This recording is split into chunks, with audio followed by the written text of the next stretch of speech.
Good morning students. Shastri Mahesh Choudhary YouTube channel पर आपका स्वागत है।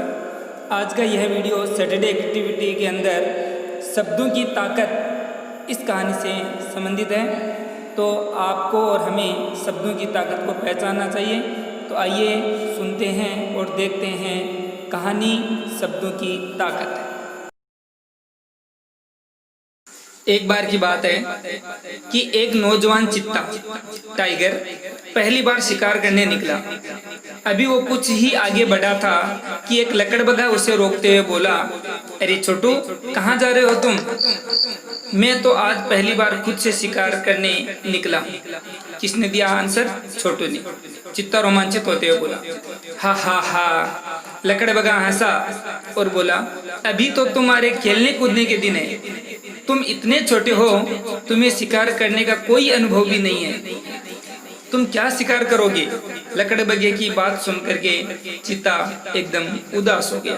अब उदास होना तो स्वाभाविक है, क्योंकि शुरुआत के तौर पर ही लकड़बग्गे के द्वारा उसका अनुभव है वो उसको बता दिया, इसलिए यहाँ पर चित्ता बिल्कुल उदास हो जाता है। आगे देखते हैं कि दिन भर शिकार के लिए वो चित्ता बेमन से यानी बिना मन से इधर उधर घूमता रहा। कुछ एक प्रयास भी किए पर उसे सफलता यानी सक्सेसफुल वो नहीं हुआ और उसे भूखे पेट ही घर पर लौटना पड़ा। अगली सुबह वो एक बार फिर शिकार के लिए निकला। कुछ दूर जाने पर उसे एक बूढ़े बंदर ने देखा और पूछा, अरे कहाँ जा रहे हो बेटा? बंदर मामा, मैं शिकार पर जा रहा हूँ, चित्ता बोला। तो चित्ता ने बोला कि मैं शिकार पर जा रहा हूँ। बंदर बोला, बहुत अच्छे, तुम्हारी ताकत और गति के कारण तुम एक बेहद यानी बहुत ही अच्छे कुशल यानी एकदम सक्षम शिकारी बन सकते हो। अब ये क्वेश्चन आंसर बंदर से किए गए हैं, तो बंदर ने उसका जो आंसर दिया था वो पॉजिटिव तरीके से दिया। तो अब देखते हैं कि वो शिकार कर पाता है या नहीं। जाओ, तुम्हें जल्द ही सफलता मिलेगी। यह सुनकर के चित्ता उत्साह से भर गया यानी खुशी से। कुछ ही समय में उसके द्वारा एक छोटे हिरण का शिकार कर लिया गया। थोड़ी देर बाद में उसने एक छोटे से हिरण को पकड़ लिया, शिकार कर लिया उसका। मित्रों, हमारी ज़िंदगी में शब्द बहुत मायने रखते हैं, यानी जो वर्ड्स है वही हमारे जीवन में मायने रखते हैं। दोनों ही दिन चित्ता वही था, उसमें वही फुर्ती और वही ताकत थी। पर जिस दिन उसे डिस्करेज किया गया वो एकदम असफल हो गया, उसे कोई शिकार नहीं मिला। और जिस दिन उसे एनकरेज किया गया वो सफल हो गया। तो देखिए, शब्दों के द्वारा प्रोत्साहित करने से चित्ता को सक्सेस मिल गई।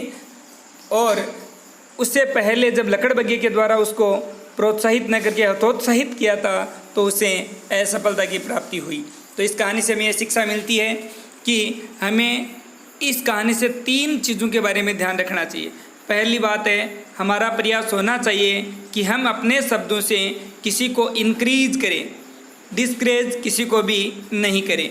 ऑफकोर्स इसका यह मतलब नहीं है कि हम उसे उसकी कमियों ही से अवगत न कराएं, यानी उसमें अगर किसी प्रकार की कमी है तो ज़रूर उसे बतानी चाहिए, बस झूठ में एनकरेज न करें। इस प्रकार की पहली बात है। दूसरी बात, हम ऐसे लोगों से बचें हमेशा जो कि हमारे सामने नेगेटिव बोलते हैं, और उनका साथ करें जिनका आउटलुक पॉजिटिव हो। यानी हमेशा बोलने का बहुत ध्यान रखना चाहिए, सोच समझ के बोलना चाहिए। क्योंकि बोली एक अमोल है, जो कोई बोली जाने, ये तराजू तोल के तब मुख बाहर आने। यानी बोली एक अमूल्य चीज़ है, उसको हमेशा सोच समझ के बोलना चाहिए। और तीसरी बात इसमें बताई गई है जो कि सबसे अहम है कि हम खुद से क्या बात करते हैं, सेल्फ टॉक जिसको हम बोलते हैं, उसमें हमें कौन से शब्दों का प्रयोग करते हैं, इसका सबसे ज़्यादा ध्यान रखें, क्योंकि ये शब्द बहुत ताकतवर होते हैं। शब्दों के घाव भी बहुत भयंकर होते हैं, क्योंकि ये शब्द ही हमारे विचार बन जाते हैं और ये विचार ही हमारी ज़िंदगी की हकीकत बनकर सामने आते हैं। इसलिए दोस्तों, प्रिय छात्रों, वर्ड्स की पावर को पहचानिए, जहाँ तक हो सके पॉजिटिव वर्ड्स का ही प्रयोग करें और इस बात को समझिए कि ये आपकी ज़िंदगी बदल सकते हैं। अच्छा बोलने से ज़िंदगी बदल सकती है। धन्यवाद। बने रहिए शब्दों की ताकत के साथ। मिलते हैं नेक्स्ट वीडियो में।